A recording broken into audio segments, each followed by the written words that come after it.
Uummanni Oromoo hortee saba Kuush keessaa isa tokko. Kuush hortee dhala namaa bebbeekamoo keessaa isa guddaa yoo ta'u, horteen Kuush kun guddina aadaa, seenaa, aartii dhalachuu amantaa gurguddoof qubee barreeffamaa bocuun addunyaa kanaaf kan gumaachedha. Uummanni Oromoo jiraataa gaanfa Afrikaa isa duraa ta'uusaa barreessaan PRMM kitaaba isaa bara 1948 barreesse keessatti akka armaan gadii kanatti dhugoomee jira. Gareen warri amma seem yookaan semeetikii ofiin jedhan dhiibbaa walitti bu'insa adda addaan Arabiyaa irraa kaanii rakkina uumame irraa of baraaruuf galaana diimaa caanii yoobaa Afrikaa Aksuum gaan kan naannoo sana jiraachaa tureef isaan simate hortee Kuush keessaa uummata Oromooti jedha. Uummanni Oromoo dhaloota Kiristoos dura barkuma yookaan miiliiniyamii sadaffaa jalqabee naannoo baddaa amma Itoophiyaa, Sudaan Bahaa fi Kaabaa jedhamu kana kan jiraachaa ture yoo ta'u, boodas waraana babal'ifannaa warra Absiiniyaa jaarraa 14ffaa keessatti raawwateen baddaa Shawaa kanarraa muraasni isaa gara kibbaatti gadi godaanee hanga jaarraa 16ffaatti qophii lafa ofii deeffachuu taasisaa ture.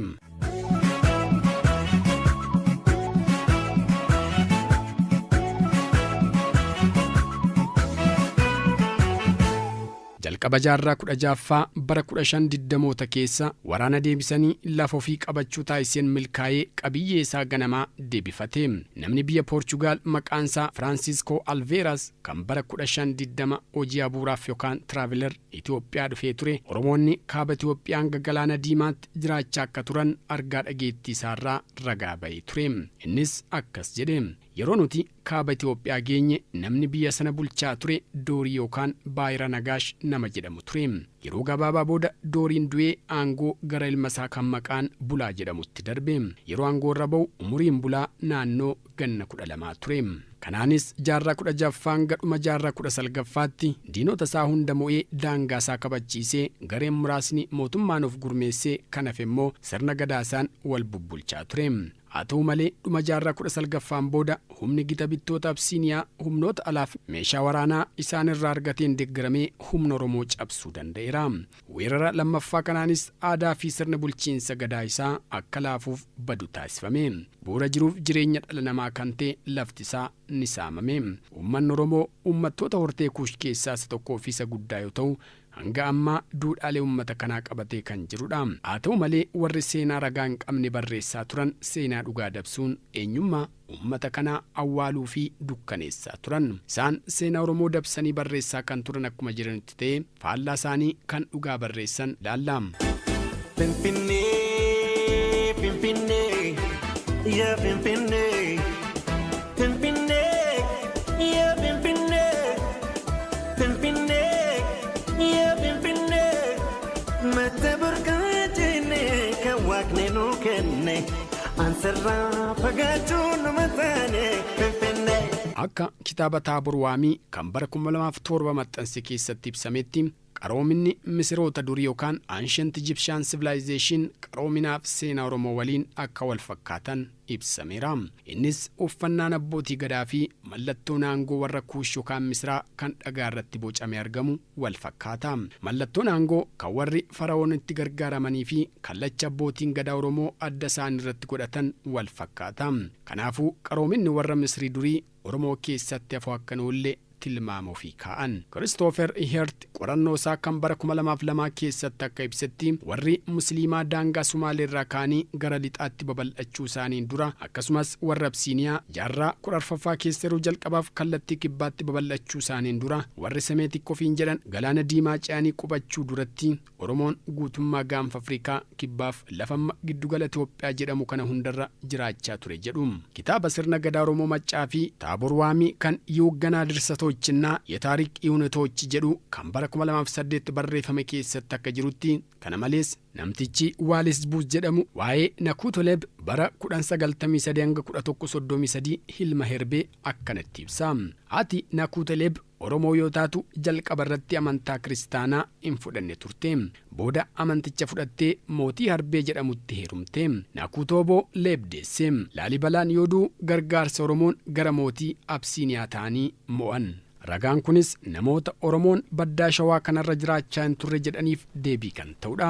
Ragaan biraa Oromoon jaarraa 10ffaa dura akka naannoo kana jiraachaa ture maqaan gosaaf maqaan lafaa ni ibsu. Fakkeenyaaf Kooheen namni jedhamu kaartaa maqaalee bakka agarsiisan kan jaarraa 15ffaa qopheesse keessatti maqaalee har'as maqaa Oromoon beekaman kan Shawaaf Walloo keessatti argaman eeree ture. Isaanis Masaraa, Teessoo, Goraa, Ganamoo, Laaloo, Gomboo, Ganda Walloo, Salgan, Baddaa Bayyifaa eeree ture. Maqaaleen biroo Oromoon baddaa Shawaarra jaarraa 13ffaan dura jiraachaa akka turan ibsan maqaa gosa Jiddaa, Yaayyaa, Galaan, ammayyaa'iruun ni danda'ama. Warri kun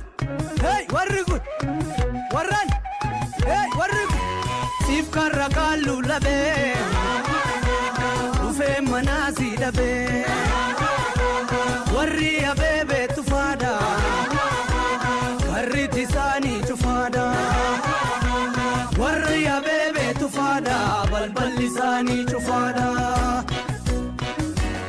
Maqaan Shawaa jedhamu kun hiikni isaa maali? Hiruy Waldaslaasee kitaaba isaa Waazemaa jedhu keessatti muggaasaaf dhufaatii maqaa kanarratti akkas jedhe.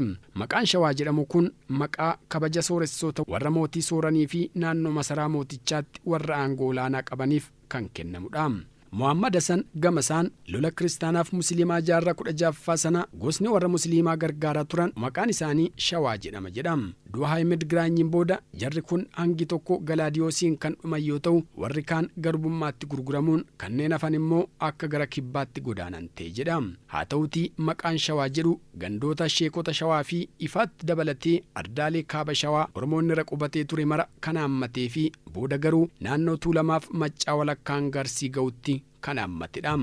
Akka barreessaan Kiristoofel Hiriit jedhutti sabni Kuush durumaa qabee lafa baddaaf badda daree akkasumas gammoojjiiwwan Itoophiyaa keessa qubatee jiraachaa kan turedha. Saboonni Kuush naannoo eerame kana keessatti qubataa duraa turan. Kunis saboonni Kuush Oromoo dabalatee Itoophiyaaf lafa naannoo isaa jiru keessa dhaloota Kiristoosiin dura naannoo bara 5000 dura akka turee fi boodas barkumeedhuma gara damee saboota Kuush amma jiran kanatti akka qoodaman amanama. Saboonni Kuush kun biyya amma Nuubiyaa, Marawwee, Sulula Abbayyaa yookaan Naayil Vaalii fi Misira keessa jiraachaa kan turan yoo ta'u dhiibbaa uumamaa fi namtolchee jechuunis waraana karaa kaabaan isaan irratti gaggeeffameen gara lixaa kaaba baaf kibba ba'a Afrikaatti socho'anii. Shaggar gaduufanii yaa karaanantu damamaadoo shaggar gaduufanii yaa karaanantu yoomaan argaan kiyyaaf kee abjuunantu damamaadoo yoomaan argaan kiyyaaf kee abjuunantu. Isaan kana keessaa warri Kuush ba'aa fi giddugala kibbaatti socho'uun qubate keessaa Oromoon tokko. Qorannoo fi qo'annoo seenaa madda adda addaa irraa argameen yeroo ammaa sabni Oromoo akka qaama saba Kuushotaa ta'ee fi ardii Afrikaa keessatti kaaba baaf lixa Afrikaa Itoophiyaa dabalatee jiraatan keessaa isaan gaafa. Kanaafis saboonni Kuush biyya Itoophiyaa fi naannoo ishee keessaa dhaloota Kiristoos dura bara 5000 duraa jalqabanii jiraataa kan turan yoo ta'u afaanota yeroo ammaa naannoo kanatti dubbatamaa jiran adda addaatti akka qoodaman qorannoon mirkaneessee jira. Finfinnee, Finfinnee, yaa Finfinnee, Finfinnee, yaa Finfinnee, Finfinnee, yaa Finfinnee, mata burqaajennee kan waaqni nuu kenne ansarraa fagaachuun nama taane Finfinnee.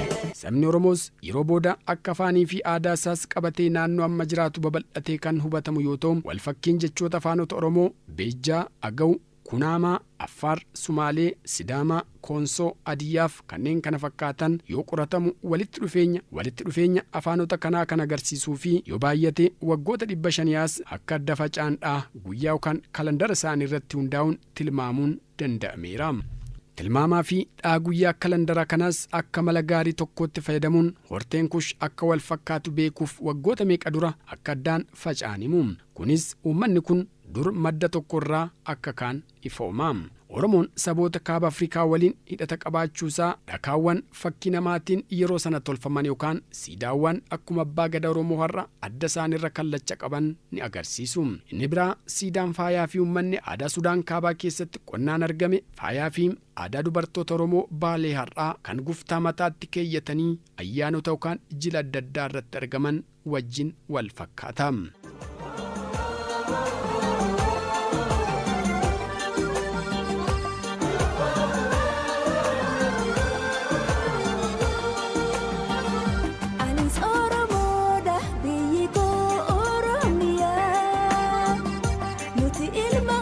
كوشي ديقني ديقكيا أنا اسمي نوبي وفي الجنوب كان الميلاد عنواني بيتي ونوبة بيت عزي وامجاد. meeshaan Oromoo yeroo ammaa mana keessatti fayyadamaa jiru meeshaa manaa yeroo durii Mereewee keessatti itti fayyadamaa turan waliin wal fakkaata. Meeshaan kunniinis kanneen kaaba Sudaan keessatti qonnaan argaman yoo ta'u suphee irraa kan tolfaman ta'ee bocaaf faaya kan ofirraa qabudha. Isaanis xuggee yookaan xuwwee yeroo ammaati. Meeshaaleen Sudaan kaabaa keessatti qonnaan yookaan arkeoloojiin argaman meeshaalee yeroo ammaa baadiyyaa Oromiyaa keessatti mi'eessituu keessa kaayyatan bishaan yookaan farsootti naqatan ittootti tolfatan waliinis wal fakkaata. Kana malees ragaalee hambaa aadaa afaan argama arkeoloojii fi siidaawwan mul'atan afoola ummatichaaf raawwii sirna amantaa kuushi dabalatee yeroo dheeraa dura uummanni kun tokkummaan isaanii kan keessatti mul'achuu danda'udha. Gama biraatiin babal'inni amantiiwwan Yihuudootaa kiristaanaaf islaamaa irraa kan ka'e uummattoonni naannoo galaana Meeditiraanii jiraatan Arabiyaa kibbaaf akkasumas Faaris irraa buqqa'uun gara biyya kanaatti godaanan jaarraa adda addaa keessa walitti makamuun naannoo kanatti jijjiiramni guddaan akka mul'achuu danda'e ni dubbatama. Sochiin kunis kallattii Itoophiyaa durii Marawwee, Nuubiyaa, Suubba, Saabaa, Naapaataa, Aksum, Laastaaf Gondor keessa jiraachuu dhufan irra jireessi qubattoota kanaa uummatatti makamuun qubachaa kan turanidha. Jarreen hafanis gosa ofii ijaaruun afaan isaanii cimsuun waraana yookaan raayyaa cimaa ijaaruun wiirtuu amantaaf daldalaa akkasumas siyaasa hortee kushota iddoo eeraman kanarraa akka bittinnaa'u godhanii ture.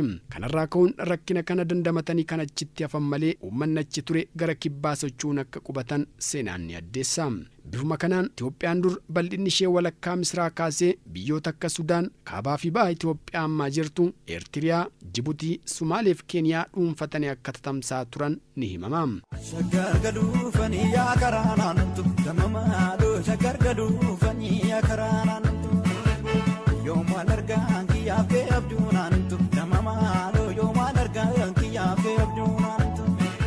Walitti bu'insaa fi wiirtuuwwan daldalaa yeroo adda addaatti uumamanii qofaatti ba'uun biyyoonni hedduun mul'achuu qaban. Sabni Oromoos rakkinaaf sochii kana keessatti qooda kan qabu ta'ee walakkaan jireenya isaa qonnaaf horsiisee bulaa irratti kan xiyyeeffate waan tureef daandii daldalaa irratti falmii godhamaa ture dhiisuun gara lafa tasgabbii qabuuf nagaan jiraachuutti fuulleffachuun wiirtuu siyaasa isaa biyya giddugala kibbaatti sochoose. Barreessitoonni maatii afaan kuushii irratti hojjetan kan akka Poolistikee bara 1889 akka ibsanitti Oromoon kaaba baha Afrikaa keessaa bara mootummaa Aksum dursee jiraachaa akka ture kan mul'isudha. Kana malees naannichatti Oromoon saba beekamaa fi hundee saboota hedduu akka ta'e eeruun dhaloota Kiristoos dura bara 200 hanga dhaloota Kiristoos booda 800tti kan naannicha keessa turan akka ta'e ni addeessa. Namni kun madda isaa eeruu baatullee Oromoonni raayyaa Fazaboo biyya isaanii kan durii naannoo Arabiyaa kibbaa Galfoo Fadan irraa ka'uun naannoo amma jiran Tigraay kan qubatan. Ka'umsa amantaa Islaamaa dura akka ta'ee fi warri Seem garuu isaan booda akka dhufan kan ibsu yoo ta'u warri Kuush garuu akka isaan dursan himu. Humnoonni alaa dhufan tokko tokkos yeroo booda amantaa fi aadaa jaraa mormanii qofaatti of ijaaruu akka sochuu qaban seenaa keessatti ni beekama. Bifuma kanaan walitti dhufeenyaaf wal fakkii uummata Oromoo fi saboota damee Kuush irraa maddan ragaa qorannoo saayinsii xiinqooqaa fi aadaa yookaan linguistic and archaeological evidence irratti hundaa'anii qorachuun dhugaan kun akka ifa ta'u godhameera. Barreessitoonni hedduun seenaa saba Oromoo fi madda isaa ilaalchisanii seenaa dhugaarra maqee baay'ee barreessaniiru. Hanga yeroo dhiyoottis falmii xumuran arganne ta'uun isaa ni beekama. Kunis kan ta'uu danda'e uummanni Oromoo seenaa barreeffamaan bara dheeraaf dhalootaaf lafa kaawwate dhabuusaa yoo ta'u sabni Oromoo qaama saboota Kuush akka ta'e qorannoo gadi fageenyaa qabu gaggeeffamuu dhabuun hir'ina guddaa seenaa keessatti mul'atudha. Finfinnee, Finfinnee, yaa Finfinnee, Finfinnee, yaa Finfinnee, Finfinnee, yaa Finfinnee, mata burqaajine kan waaqni nu kenne ansarraa fagaachuun nama taane Finfinnee. Inni lammaffaa immoo uummaticha amantaalee gurguddoo lamaan biyya ollaarraa dhufaniin waan dhuunfatameef namoonni uummata kana keessaa ba'anii baratan tokko tokko oromummaa isaanii gatuun gara aadaaf duudhaa amantaalee kaanitti waan makamaniif of ibsuu irratti rakkoon kan uumame ta'uu isaati. Yeroodhaa gara yerootti ragaa qorannoof barreeffamaa seenaa moototaaf amantii keessatti maqaan Oromoo argamuun isaa ka'umsa yoo ta'u kunis gaaffii guddaa kaasaa tureera. Barreessitoonni duraa gita bittoota deeggaran seenaa dhugaa dhiisuun dhoksuun Oromoo akka uummata godaantu ta'etti ibsuuf yaalaniiru. Hojii kamiyyuu caalaa hayyoonni biiroo aadaa fi turizimii Oromiyaa bara 2006 kitaaba seenaa Oromoo hanga jaarraa 16ffaa jedhu qopheessanii fi hojiin Alamayyoo Hayilee bara 2007 sirna gadaa siyaasa Oromoo Tuulamaa falmii armaan dura tureef deebii quubsaa kennuu keessatti daangaa seenaa Oromoo irratti jiru jijjiiruuf bu'aa hojiiwwan gurguddoo jijjiirama akka qabaatu taasisaniidha. Hayyoonni qorannoo yeroo dheeraa godhaniin sabni Oromoo jiraataa duraaf saba bal'aa ta'uusaa mirkaneessaniiru. Yaada kanas hojii Di'abbaadiyee irratti hundaa'uun kan barreesse Maarshaal Disaalvaak bal'ina afaan Oromoo laalchisee yoo ibsu beekumsi yookaan falaasama Giriik jedhamee dubbatamu martinuu maddisaa Afrikaa beekumsa saba gurraachaa akka ta'e kan nama hubachiisudha. Kana malees ragaan dabalataa yaada kana cimsu bifa kanaan qindaa'eera. Kunis Afrikaa ba'aa Oromoo dabalatee lafa argama sanyii namaa akka ture kan ifa taasisudha. Kanarraa kan ka'e saboonni Afrikaa keessattuu kaabaaf ba'a Afrikaa iddoo hundeen dhala namaatti argame qofa osoo hin ta'in maddaaf jalqaba amantiiwwan beekamoo fi qaroomina ilma namaa maraaf bakka bu'uura akka ta'etu eerama. Kunis saba Kuush Oromoo dabalatee kan hammate ta'uusaa mul'isa. Kanaaf Oromoon jiraataa duraa ta'uusaa mul'isa malee uummata godaantuuf weerartuu akka hin taane kan ibsudha.